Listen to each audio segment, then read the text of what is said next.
Selanjutnya anuitas di muka. Pembayaran atau penerimaan pertama di awal transaksi. Di sini ada dua rumus, sebenarnya sama saja. Di mana PV-nya itu present value, P-nya itu payment, dan N-nya itu periode, dan I-nya itu interest. Di sini ada contoh kasus. Hitunglah nilai sekarang dari pembayaran 2 juta rupiah selama 2 tahun dengan tingkat bunga 12% PA jika pembayaran pertamanya itu dilakukan hari ini. Kita ketahui, ditanya dan disubstitusikan ke dalam rumus, sehingga didapatkan dengan PV sama dengan 42.911.642,26 rupiah. Mencari nilai yang akan dibayarkan dengan P sama dengan PV per 1 dikurang 1 ditambah I pangkat minus N dikurang 1 per I ditambah 1. Dimana PV-nya ini kita present value, P-nya payment, N-nya periode, dan I-nya itu. Sini ada contoh kasus. Lisa membeli sebuah notebook seharga 9.550.000 dengan melakukan cicilan sebanyak 18 kali setiap bulan dengan tingkat bunganya itu 18% PA. Jika pembayaran cicilan pertama dilakukan saat pembelian, berapakah besar cicilan per bulan yang harus dibayarkan oleh Lisa? Diketahui PV-nya itu sama dengan 9.550.000 rupiah dengan nilai I 1,5%.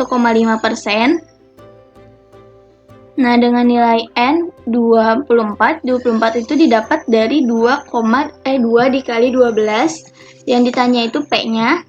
Lalu solusinya itu kita substitusikan ke dalam rumus dari nilai-nilai yang sudah kita ketahui, sehingga didapat nilai P adalah 340,114 rupiah. Jadi yang harus dibayarkan oleh Lisa setiap bulannya yaitu 340,114. Nah, selanjutnya kita mencari jumlah periode.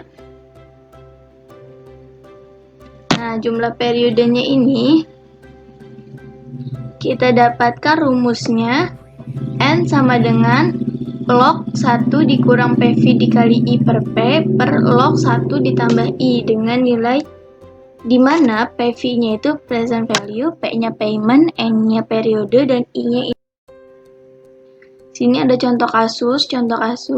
Untuk melunasi hutang 75 juta, Nita memutuskan untuk mencicil 5 juta tiap bulan. Jika pemberi pinjaman mengenakan bunga 12% PA atas pinjaman tersebut, berapa kali Nita harus melunasi hutangnya?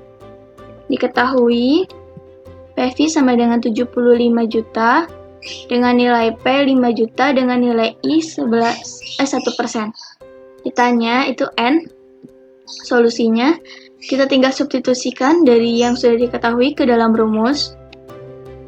Ini biar lebih mudahnya teman-teman bisa menggunakan kalkulator untuk menghitungnya. Sehingga didapat N-nya itu 16,33 tuh kita genapin jadi 17 kali. Nah, menghitung nilai I jika kita ketahui PV, P, dan N.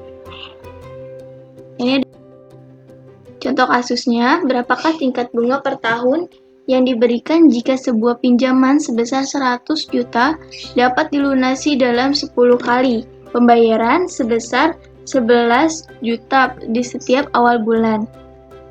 Nah, ini kita ketahui PV-nya itu kan tadi 100 juta dengan nilai P-nya itu 11 juta dengan jumlah periodenya itu 10 kali. Untuk mencari nilai bunga itu ada dua langkah. Langkah pertamanya itu kita masukkan dulu sembarang nilai I. Dimana kalau misalnya kita pakai I sama dengan 36% PA, kita substitusikan ke dalam rumus.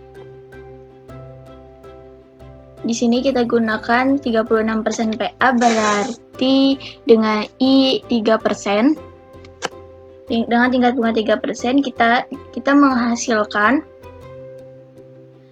Jadi 96.647.198,14 rupiah dengan tingkat bunga 3%.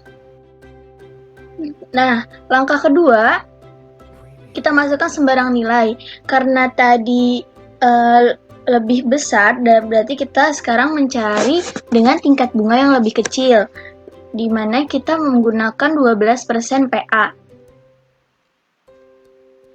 Nah, kalau kita pakai 12% PA, berarti kita dapat tingkat bunganya itu 1%. Kalau kita substitusikan ke dalam rumus dengan apa yang sudah diketahui, sehingga menghasilkan 105.226.193,3 rupiah dengan tingkat bunga 1%. Langkah ketiganya, kita mencari nilai I.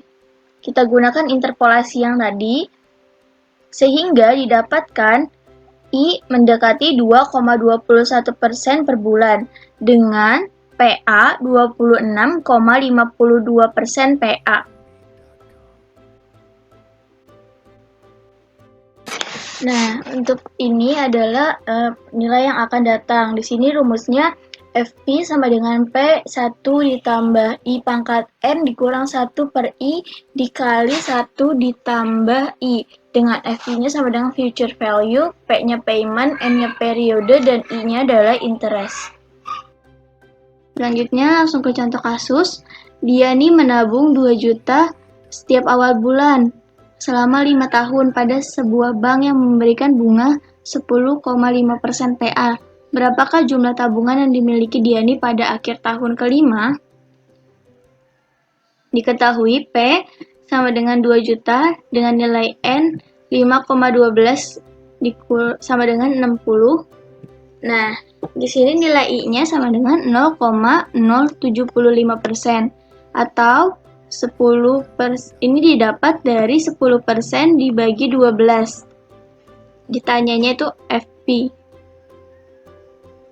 Nah, di sini kita jawab, sehingga kita dapatkan solusi. Ini tinggal substitusikan ke dalam soal aja ya teman-teman. Dengan nilai FP-nya 158.311 0,30,4 rupiah.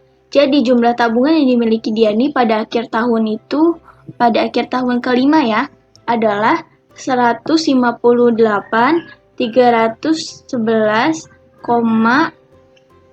0,30,4.